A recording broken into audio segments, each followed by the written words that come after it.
Bom dia, amada igreja, graça e paz. Amém. Antes de começarmos, propriamente dito, quero me retratar aqui em público. Eu entrei, já fiquei, como diria no interior, já agarrei de papo e não cumprimentei os pais aqui presentes. Pastor Ander, parabéns pelo Dia dos Pais. Que a gente já entra com a cabeça cheia com o Dia dos Pais, a gente que vai tratar da comida hoje, a mãe que trabalha. Até falando para a dona Evânia, a mãe trabalha no Dia das Mães, no Dia dos Pais, no dia do aniversário dela, no dia do aniversário dos filhos, no dia das crianças. No Natal, no dia do Natal, Ano Novo, Páscoa. E a Páscoa é pior, porque a gente tem neto, ainda tem que fazer. Posso falar que sim, minha neta hoje. E aí no coelhinho tem que ir em casa. A patinha do coelhinho tem que estar lá para estar em casa. E aí haja coluna para ficar. Então é fogo, né? Então peço perdão aos pais aqui presentes, né? E também o irmão Moisés que chegou agora. Feliz Dia dos Pais, meu irmão. Fazer a chamada. Eu estou bem, porque eu já não cozinho mais para meu cozinheiro particular. Se Deus quiser, eu chego lá no dia. Então, meus irmãos, hoje vamos ao livro de Ageu. Ageu é um livro pequenininho, tem só 2 capítulos. Antes que a dona Evânia fale que eu sou preguiçosa. Quando que eu falei que você é preguiçosa? Está gravado isso aí.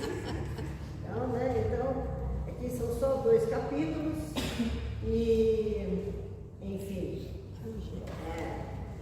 nós vamos ter bastante conversa, apesar de tudo. Ageu é muito importante. Aliás, o que está na Bíblia é importante para nós. Tudo que está na Bíblia é porque Deus colocou aqui como importante para nós. O que está fora a gente pode até relevar. Pode ser um complemento para o nosso entendimento, mas o que vale é o que está escrito. Diz lá, o Maktub está escrito. Deus escreveu para nós. Então, irmãos, enquanto os senhores acham aí no livro de Ageu, a gente está nesse papo aqui, todo mundo já achou, digam amém. Eu estou vendo umas misericórdias. Então, irmãos, vamos orar para que o Senhor ilumine essa caminhada nossa. Senhor Deus, nosso Pai, te agradecemos, Senhor, por estarmos aqui na tua presença, Pai, e por tudo que nos tem ofertado, pelas nossas famílias, nossos esposos, que são os pais, nossos filhos, nossos pais que nos geraram, que nos formaram, Senhor, por tudo, Senhor, tudo que nos deste, que nos agraciaste de bom coração, Senhor.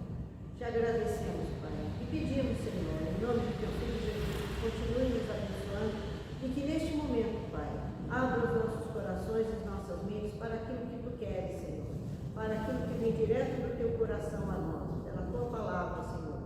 Aclare a nossa mente e o nosso coração, para que estejamos sempre firmes e fortes na tua palavra, Pai. É o que te pedimos, em nome do teu Filho Jesus, Senhor.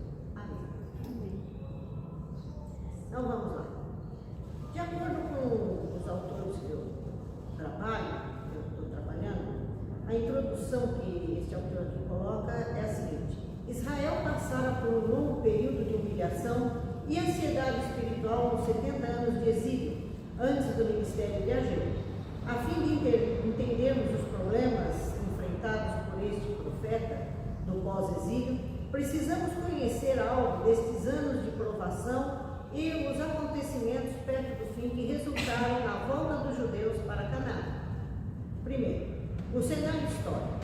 Pelo decreto de Ciro, conquistador persa do Império Caldeu, o cativeiro na Babilônia chegou ao fim. Pelo menos os judeus já não estavam proibidos de voltar à pátria. Este rei fez uma declaração positiva ao dar-lhes a permissão de voltar para reconstruir a nação e restaurar a adoração. Segundo um outro autor, Ciro permite, ele fala que Deus, o Deus dos judeus, deu para ele a autoridade sobre toda a terra, sobre todos os povos e tal. Mas esse autor coloca o seguinte: Ciro faz isso não só com os judeus, mas todos os outros povos que foram dominados pelos babilônios. Por quê? Porque ele achava que se ele agraciasse o povo, o Deus daquele povo iria agraciar. E há uma fala dele, que ele mesmo expressa, né, que haja uma oração a este Deus em minha honra. Então, a ideia dele não era que ele acreditava em Deus, ele acreditava em todos os deuses. Então, ele achava que ele, dando esta liberdade aos povos, o Deus daquele povo também iria abençoar. Então, é uma espécie de um toma lá da cara. Eu quero ficar bem com todo mundo. Então vamos lá. Este rei fez uma declaração positiva ao dar-lhes permissão de voltar e reconstruir a nação e restaurar a adoração. Muitos judeus estavam tão bem instalados na Babilônia que não tinham interesse em voltar. Mas houve um grupo de uns 50 mil que, sob a liderança de Zorobabel, voltou com o coração cheio de esperança. A comitiva seleta que acompanhou Zorobabel deve ter sido formada dos membros mais sérios, religiosos e empreendedores da nação cativa. Contudo, devido à oposição que enfrentaram na pátria, principalmente dos vizinhos samaritanos, não puderam concluir os planos de reedificação do templo e a construção da cidade. Com a subida ao trono persa de Dario Hispastes, o decreto que interromperam os trabalhos foi revisado e revertido. Então os profetas Ageu e Zacarias exortaram veementemente seus compatriotas a reiniciarem o trabalho. O empenho de reconstrução do templo foi adequadamente retomado. Este novo ímpeto ocorreu após um período de uns 17 anos, durante os quais os trabalhos ficaram parados. E neste plano de fundo da situação histórica que devemos ver e entender o ministério de Ageu, o profeta. Pouco sabemos sobre a vida pessoal de Ageu. O nome significa festivo, ou, se for a abreviação de Arques, 1 Crônicas 6:30, festas de Jeová.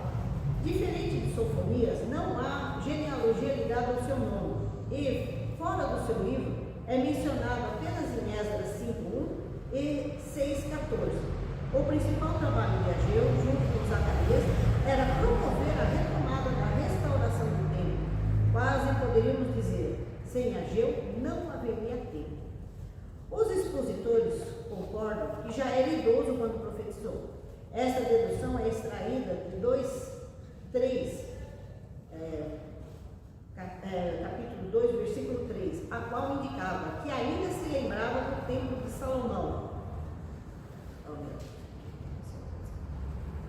Que ainda lembrava do templo de Salomão, que fora destruído quase 70 anos antes. A tradição talmúdica alista Ageu, Zacarias e Malaquias como fundadores da grande sinagoga, uma reunião de estudiosos judeus e rabinos que surgiu nos dias de Esdras. Vários salmos da Septuaginta são atribuídos a Ageu. Junto com estes dois profetas, é contado entre os últimos mensageiros dos oráculos divinos. O Talmud declara que, com sua morte, o Espírito Santo saiu de Israel. Sobre o livro. Esta profecia é composta de 4 mensagens pregadas por Ageu. Os sermões são cuidadosamente datados e todos foram entregues no curto período de 4 meses. Cada um era um passo no processo de animar Zorobabel e os fiéis a terminar o templo, e a cada um foi dado no período em que os trabalhos atrasavam. As 4 mensagens formaram o esboço natural do livro. Então, gente, com essa breve explicação, nós podemos ver o tempo em que Ageu trabalhou. Foram um prazo de praticamente 4 meses, e ele foi um dos principais incentivadores da construção do templo. Então vamos lá. Ageu exorta o povo a reedificar o templo. Primeiro capítulo, versículo 1. No segundo ano de Dario, no 6º mês, no primeiro dia do mês, veio a palavra do Senhor por intermédio do profeta Ageu a Zorobabel, filho de Salatiel, governador de Judá, e a José, filho de Josadaque, o sumo sacerdote, dizendo: Assim fala o Senhor dos exércitos. Este povo diz: não veio ainda o tempo em que a casa do Senhor deve ser edificada. Veio, pois, a palavra do Senhor por intermédio do profeta Ageu, dizendo: acaso é tempo de habitar vós em casas apaineladas, enquanto esta casa permanece em ruínas? Ora, pois, assim diz o Senhor dos Exércitos: considerai o vosso passado. Tendes semeado muito e recolhido pouco. Comeis, mas não chega para fartar-vos. Bebeis, mas ainda não dá para saciar-vos. Vestivos, mas ninguém se aquece. E o que recebe salário, recebe para pôr num saquetel furado. Assim diz o Senhor dos Exércitos: considerai o vosso passado. Subi ao monte, trazei madeira e edificai a casa. Dela me agradarei e serei glorificado, diz o Senhor. Esperaste muito, eis que veio a ser pouco. E este pouco, quando trouxeste para casa, eu com um sopro dissipei. Por quê? Diz o Senhor dos Exércitos: por causa da minha casa que permanece em ruínas, ao passo que cada um de vós corre por causa de sua própria casa. Por isso, o céu sobre vós retém o seu orvalho e a terra os seus frutos. Fiz vir a seca sobre a terra e sobre os montes, sobre o cereal, sobre o vinho, sobre o azeite, e sobre o que a terra produz, como também sobre os homens, sobre os animais, sobre todo o trabalho das mãos. A gente fica pensando, né? Mas Deus não mora numa casa. Por que Deus queria essa casa? Qual o sentido desta casa? Porque quando os indivíduos voltaram, segundo os autores que eu disse, quando o povo voltou, eles acharam que ia estar tudo bem, uma prosperidade. Cada um começou a ver o seu próprio umbigo e esqueceram de Deus. A forma de restabelecer o templo seria a união do povo novamente e trabalhar em nome do Senhor. Estarmos juntos em nome do Senhor. Porque se a gente for pensar, quando Jesus voltar, ele vai buscar a igreja. Não é isso que está escrito? Jesus veio para buscar a sua igreja. Ele vai vir pegar esse templo? Ou vai vir pegar quem está dentro do templo? Eu até achei interessante que ontem, pulsando lá no meu Instagram, até mostrei uns negócios para o pastor, divertido, mas eu achei muito interessante que o rapaz estava falando lá, né? A pessoa diz que é igreja, mas nós não somos igreja, nós somos parte da igreja, nós somos membros. Até ele deu um exemplo: meu braço não pode viver fora do corpo. Meu braço é um membro do meu corpo, mas se tirar o braço, ele vive fora do meu corpo? Mas eu vivo sem o braço, mas o braço não. Então nós temos que estar congregados. Nós somos o corpo de Cristo quando estamos juntos. Quando Paulo ia à igreja, ele não ia no templo. Naquela época não tinha um templo cristão. Ele ia onde? Nas casas onde estavam reunidas as pessoas. As pessoas juntas é que é a igreja do Senhor. Por isso a importância da gente congregar. E esse povo estava disperso, mesmo junto, eles estavam dispersos. Porque precisa haver um ponto de congregação desse povo. E qual é o ponto de congregação para nós? O que seria importante em termos de nós congregarmos? Nós temos um lugar para a gente se ajuntar. E qual é esse lugar? Aqui, o templo. No templo, nós somos igreja. Juntos, nós fomos na casa da irmã Fátima outro dia. Ali estava a igreja do Senhor. Porque estávamos todos juntos falando a palavra de Deus. Daí o pastor que não me deixa mentir. E nem sozinho. E é verdade, onde está 2 ou 3 falando em meu nome, lá estarei. Aqui na Bíblia. Buscar e achareis. Só procurar aqui, não fala para você se virar. Mas está escrito. Então é isso que estava faltando para a união do povo. Porque cada um estava indo bem. Eles vieram de um lugar que eles estavam bem, porque aqueles que foram levados, eles ficaram acomodados, foram escolhidos. Quem ficou na terra na época sofreu. E os que voltaram acabaram sofrendo também. Por quê? Porque começaram a ver o seu próprio umbigo esquecendo do Senhor. Então, a construção do templo não é porque Deus ia estar lá só lá dentro do templo, mas é a forma de união para a congregação daquela igreja do Senhor. E por isso, então, foi o incentivo. E mais, quem é Zorobabel? Filho de Salatiel, governador de Judá. Zorobabel, ele tem uma coisa interessante, ele é descendente de Davi. Se ele é descendente de Davi, quem é que era o herdeiro do trono? Não é um descendente de Davi? E o nome dele vai passar a figurar na genealogia de Jesus. Isso é muito interessante, nós vamos ver bem no finalzinho isso. Mas vamos lá. Continuando do versículo 12 em diante. Então Zorobabel, filho de Salatiel, e Josué, filho de Josadac, sumo sacerdote, e todo o resto do povo atenderam a voz do Senhor, seu Deus, e as palavras do profeta Ageu, as quais o Senhor, seu Deus, o tinha mandado dizer. E o povo temeu diante do Senhor.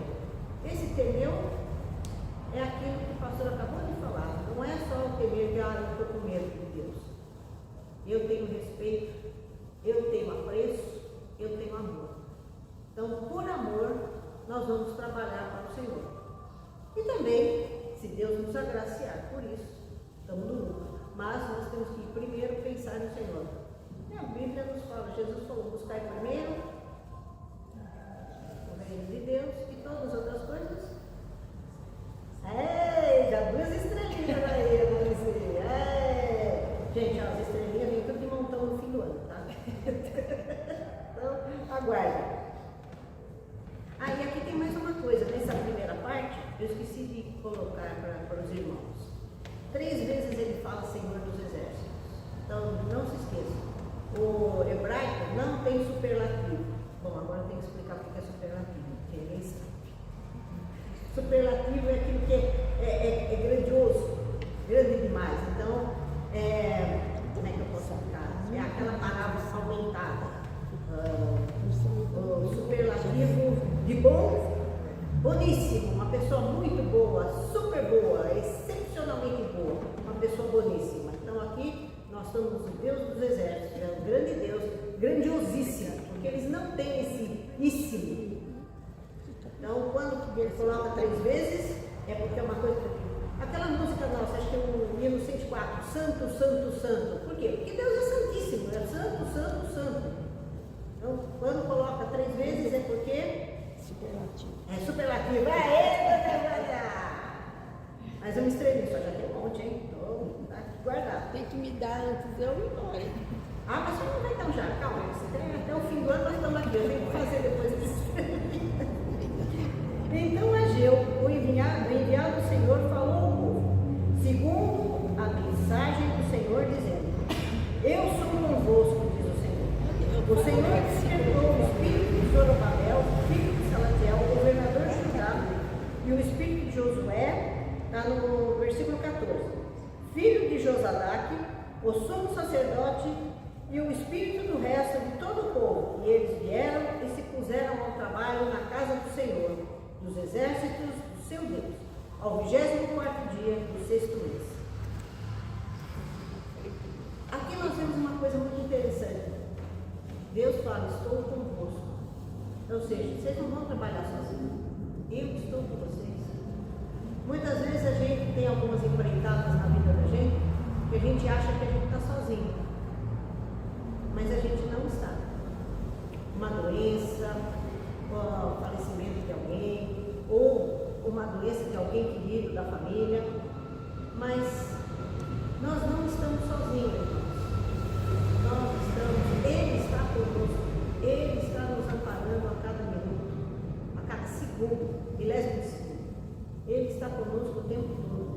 E aqui ele fala para o povo. Ele despertou, o Senhor despertou e ele fala: Eu sou convosco, diz o Senhor. Então isso nós temos que pegar para nós, ainda hoje. Ele está conosco, porque isso aqui foi uma empreitada grande. Refazer estavam na miséria, e mesmo assim eles se dispuseram a trabalhar na casa do Senhor. Agora é do segundo tempo.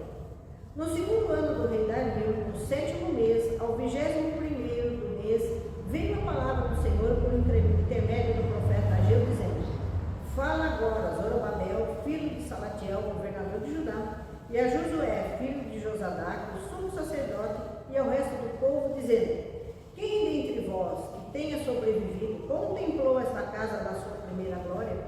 E como vedes agora, não é ela como nada aos vossos olhos? E aqui tem uma coisa muito forte, porque, segundo alguns relatos, muitos dos antigos, muitos daqueles que voltaram e tinham visto o primeiro templo, choraram quando foi colocado as primeiras estacas para a construção do templo, porque ele era muito menor, ele não tinha a mesma pompa. Isto só vai ser recuperado com Herodes. A majestade do templo só vai, tanto que os discípulos falam para Jesus, né? olha esse templo, vê, não sei o que Jesus fala, não, ficará pedra sobre pedra aí, e eu derrubarei esse templo. Mas aqui eles choram, porque o templo é muito menor. E é isso que o autor aqui falou, que provavelmente Ageu era também desse tempo antigo. Ele era já idoso, porque ele viu o templo antigo. Ele chegou a ver, e ele está vendo, ele é muito menor.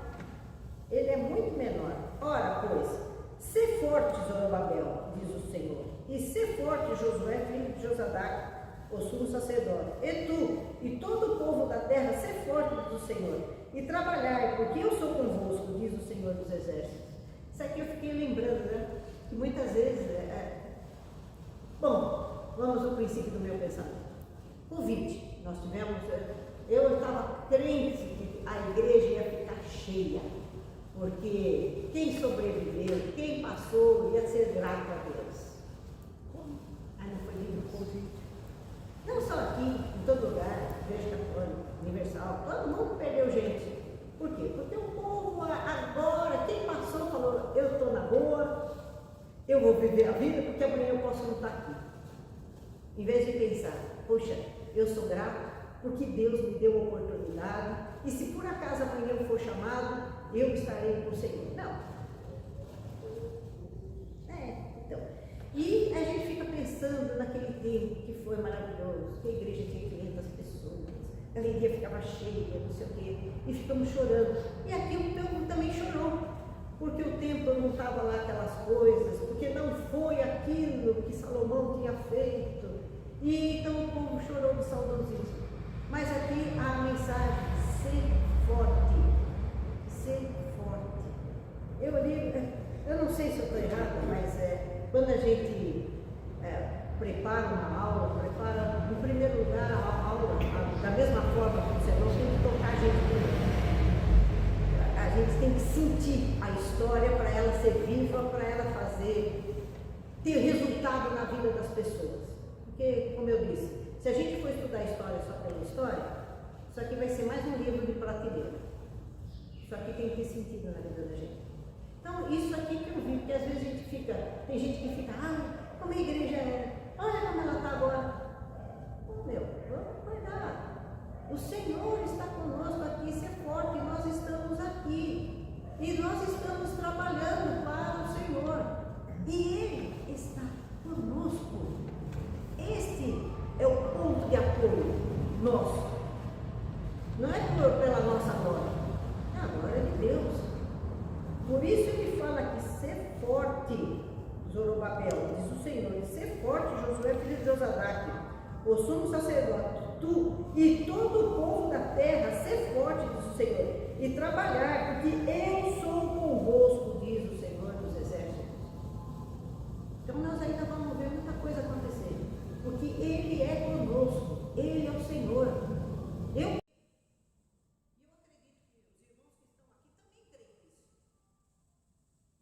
que os irmãos que estão assistindo também creiam nisso e façam parte disso.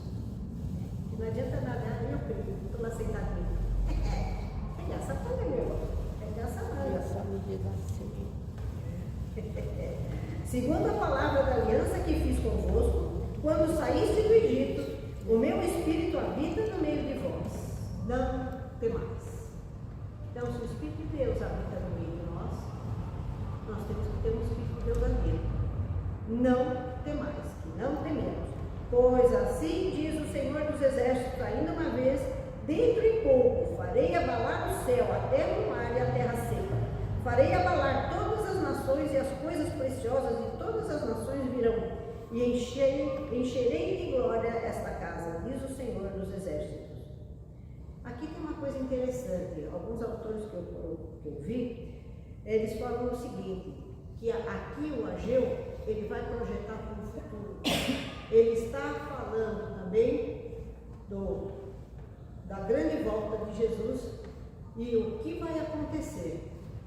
O profeta, pelo que eu aprendi, ele fala do seu tempo para um tempo mais futuro e para um tempo lá distante. Até o professor desenhou na lousa 3 montanhas, né? Uma menor aqui, que ele vê aqui, ele vê o topo de cada uma delas. Então ele enxerga lá na frente, ele vê agora as previsões. A previsão dele é a palavra do Senhor mediante tudo aquilo que ele está vendo acontecer.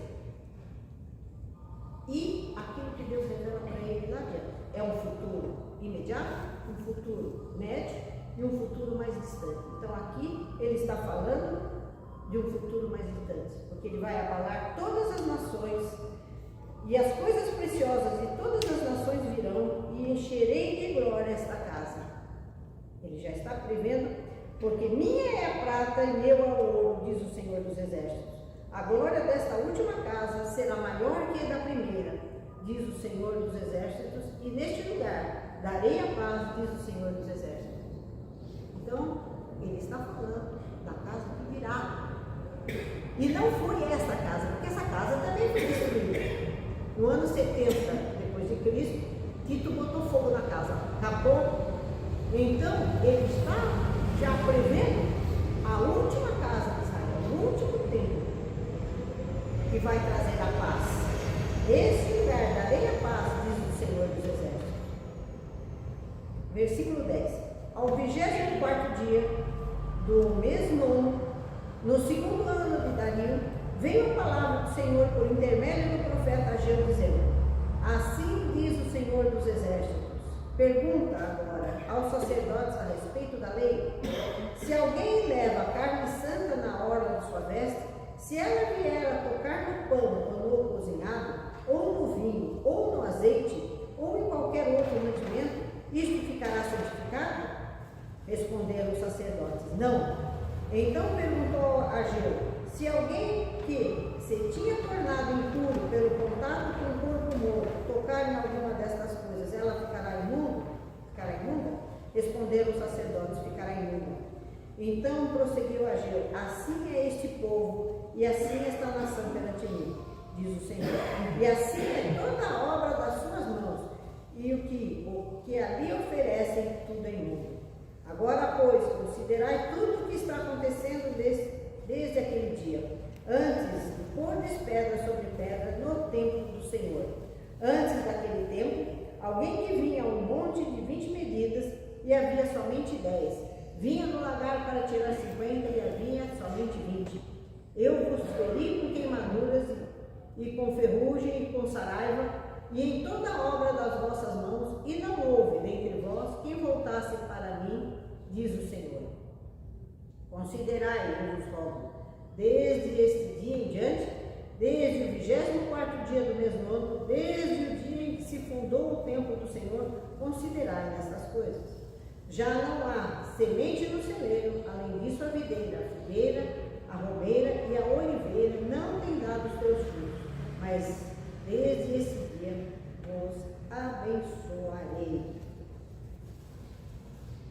De acordo aqui com a Bíblia Shed, a pergunta de Ageu acerca da contaminação e santificação e a resposta: o pecado e a imundície são contagiosos, mas a santidade purifica. Todos os seus trabalhos, oferendas, eram impuros, porque eles se achavam nesta condição de impureza. Por isso a diversidade persiste. Com a retificação correção dessa falta, Deus começaria, desde esse dia, a abençoar o seu povo. O Senhor desafia-os para prová-los. E se eles abandonarem o mal, ele será fiel e abençoará o seu povo.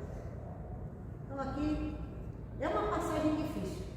Eu tive que olhar uns 4, 5 comentários para entender, e mesmo assim ainda fica meio obscuro. Por quê? Porque se você tem alguma coisa na orla da sua roupa e você encosta, aquilo não torna puro nada, mas eu posso me contaminar. Eu posso me contaminar. Então quem tem que estar puro sou eu. Eu não posso me deixar contaminar.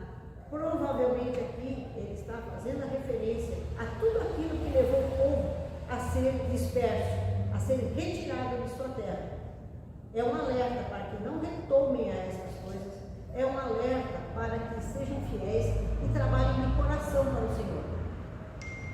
Porque às vezes, eu vejo isso também, né? Às vezes a gente está aqui na igreja, a gente vê, então, precisa ir para a igreja. Eu tenho que ir para a igreja. Não é assim. Às vezes a gente vai trabalhar, eu falo com meu filho agora é professor, eu falo para ele, tem salas que você vai gostar de dar aula, tem salas que você vai dar aula, e tem salas que você vai precisar dar aula. Que são aquelas salas. E muitas vezes a gente vem para a igreja, a gente vem às vezes empurrado. E muitas vezes a gente vê que a gente vem, não vem de coração. E quando a gente não vem de coração, a gente chega aqui e escuta o sermão que leva um pouco do filho. E aí a gente fala, puxa, tem que agradecer. E muitas vezes a pessoa leva um soco no fígado e vai embora e fala, ai, o pastor não gosta de mim, ai, o pastor falou mal. E a carapuça serviu, minha mãe falava, a carapuça serviu, ó, põe até o pé, porque, né, a gente vem para a igreja, não vem para a gente ouvir o que a gente quer. Até esses dias eu estava conversando com meu marido e ele falou que a missão da igreja é chacoalhar o povo. Eu falei, que bonitinho, tá? Gostei dele. Ele está bem revoltado, porque a igreja lá perto de casa emprestou o salão para uma escola de samba. Ele está horrorizado, tá? Esses cabelos podem entregar. Josias dizia assim, que às vezes em algum domingo ele falava assim, Deus, eu estou com uma preguiça de ir na igreja, mas como o Senhor quer que eu vá, eu vou. Às vezes a gente vem meio arrastado. Exatamente isso. Minha mãe falava, se você não for para a igreja, eu vou queimar os seus livros. E eu sabia que ela era louca, ela era capaz de fazer isso. Então eu vinha às vezes espumando. Professor da escola dominical que me aguentava, aí porque eu prensava coitado na parede. Seu Josias foi muito coitado. Então, eu nunca fui muito boazinha. Então, alguém tinha que pagar, certo? O professor pagava. Eu acabei, depois, Deus me mostrou para o lado da moeda. Mas a gente vem, a gente tem que vir. E aqui, o pessoal não está trabalhando. Em 4 meses, e aqui são 2 meses, né? Quando ele dá a primeira profecia, depois mais 2 meses a outra profecia, o povo começa a esmorecer. Então aí ele vai cutucar o povo.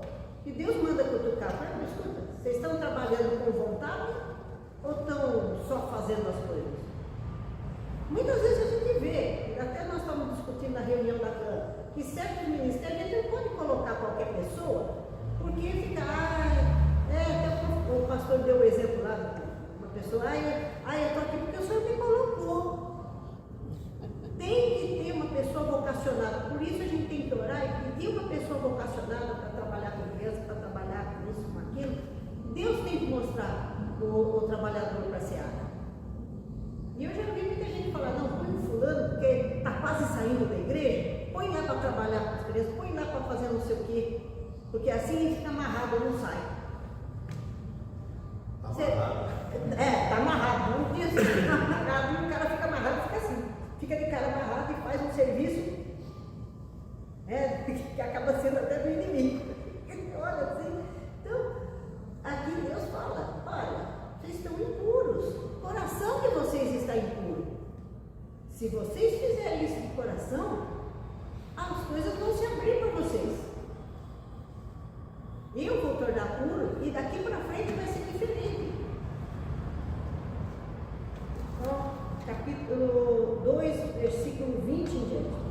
veio a palavra do Senhor segunda vez a Ageu, ao 24º dia do mês, dizendo: Fala, Zorobabel, governador de Judá, farei abalar o céu e a terra, derribarei o trono dos reinos e destruirei a força dos reinos das nações, destruirei o carro e os que andam nele, os cavalos e os seus cavaleiros cairão, um pela espada do outro. Naquele dia, diz o Senhor dos Exércitos: Tomar-te-ei, ó Zorobabel, filho de Salatiel, servo meu, diz o Senhor, e te farei como um anel de selar, porque te escolhi, diz o Senhor dos Exércitos. Servo meu, essa palavra é muito interessante, servo meu, ele chamava assim a Davi, servo meu. Segundo os autores aqui, quando Deus fala servo meu, ele também faz referência à casa de Davi. E aqui quando ele coloca um anel de selar, o que é este anel de selar? Naquela época, o rei tinha um anel que tinha impresso, não é um papel, ele é cunhado, é batido, ou um anel que tinha o nome do rei, e esse anel era usado para ser colocado nos documentos. Então, selar, o documento era selado, colocava cera de vela lá e ele punha o anel ali, ou uma tinta, e ele colocava aquele selo. Era um documento oficial, era o cumpra-se, seja feito. Então, esse anel de selar, eu te farei com um anel de selar, ou seja, ia ser o máximo, a confirmação máxima da casa de Davi. E o que é esse anel de selar, meus irmãos? Não respondam todos juntos? Vou dar uma dica, começa com G e acaba com Jesus?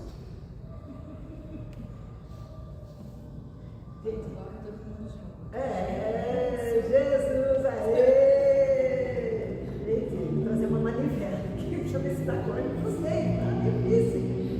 Então, este anel de selar será a partir da casa de Davi, que nós sabemos, e será desta linhagem. Enfim, meus irmãos, porque te escolhi, diz o Senhor dos Exércitos. Vocês vejam como Ageu é poderoso. São 2 capítulos. Muita gente pode dizer, só isso? Mas a gente analisando, a gente vê o quanto de coisa a gente tira para os dias de hoje, tira para a nossa vida. A promessa está aqui também, um futuro para aqueles que perseveraram, porque a construção foi o quê? Foi perseverança também. Gente, nós temos na Espanha lá o exemplo da famigerada igreja. Por que eu chamo famigerada? Porque já faz 140 anos que aquilo lá está sendo construído. A igreja lá da Sagrada Família está sendo construída. Parece que agora, esse ano, eles vão acabar. Oh, glória a Deus! Na Espanha, em Barcelona, a obra de Gaudí.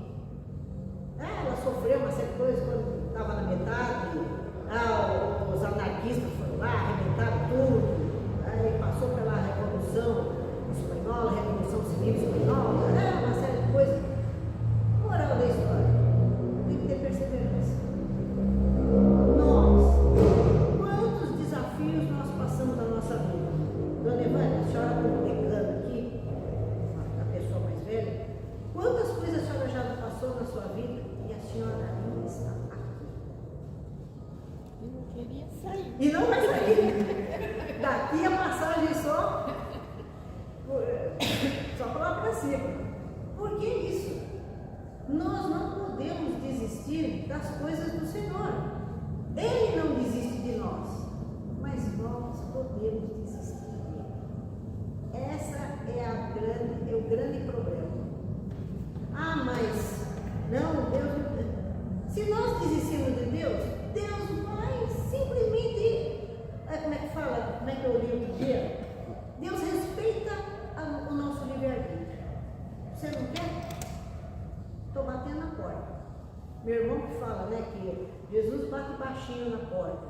Mas o diabo vem com marketing agressivo, ele vem com aquele microfone, aqueles alto-falando, vem o pessoal, olha, sabe? Então o diabo vem gritando e a gente acaba entrando, muitas vezes até por pressão do mundo. Ah, mas todo mundo faz. Aí, né, dona Evânia? Minha mãe dizia, você não é todo mundo. E é isso que Deus fala para esse povo. Gente, vocês não são todo mundo, vocês são meu povo. E nós somos o povo de Deus por extensão.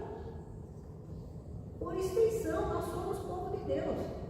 Quando ele pega esse povo aqui, gente que viu tanto milagre, que viu o mar abrir, que viu o rio parar, que viu coluna de fogo, que viu a fumaça que acompanhava.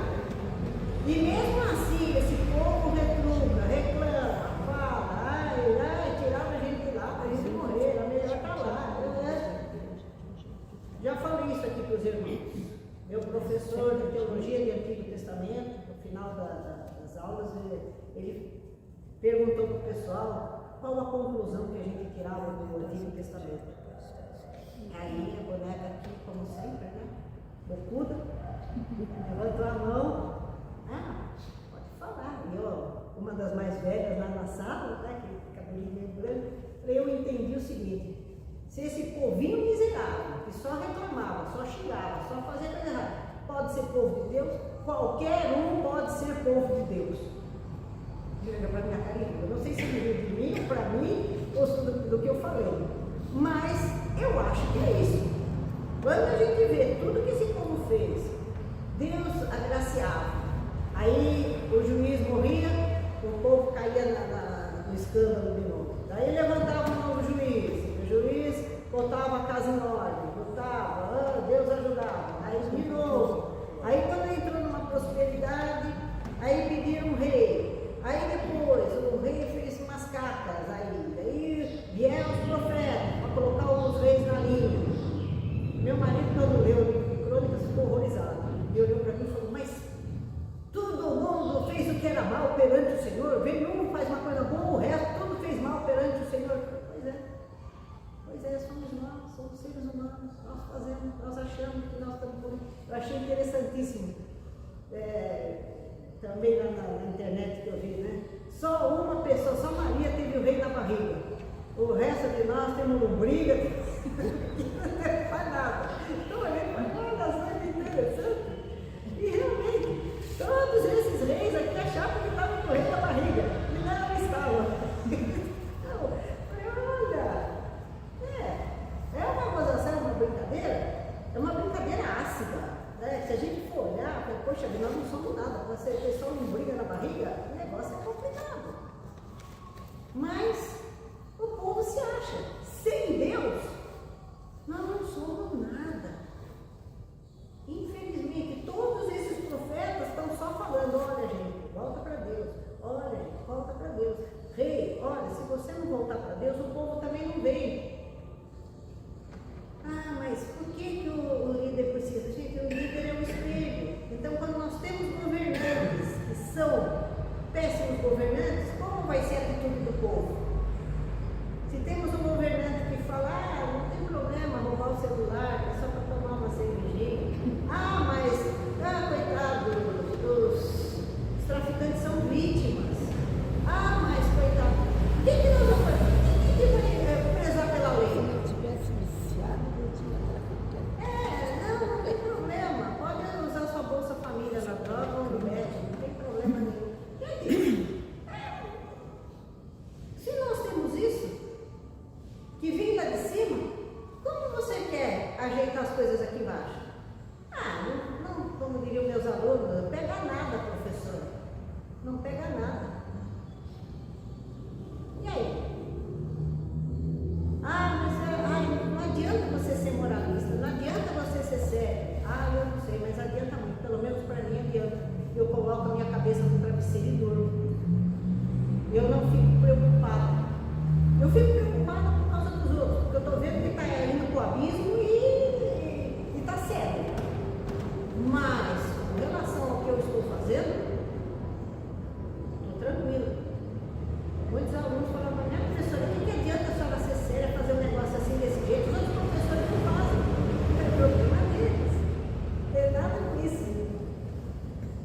problema.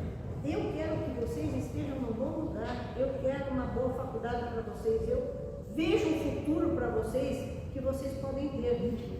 Agora, se vocês querem ficar na gandaia, é a escolha de vocês. Mas como diz Ezequiel, como eu gosto do Ezequiel, gente, acho que eu sou tão doida quanto ele. Como diz Ezequiel, se eu te avisei, o teu sangue não está sobre a minha cabeça. Eu te avisei, é a tua escolha fazer o certo ou fazer o errado. Problema seu, daqui para frente. A minha parte está feita. E Deus está vendo o que eu fiz, que é o mais importante. Estou cumprindo aquilo que Ele me deixou como missão.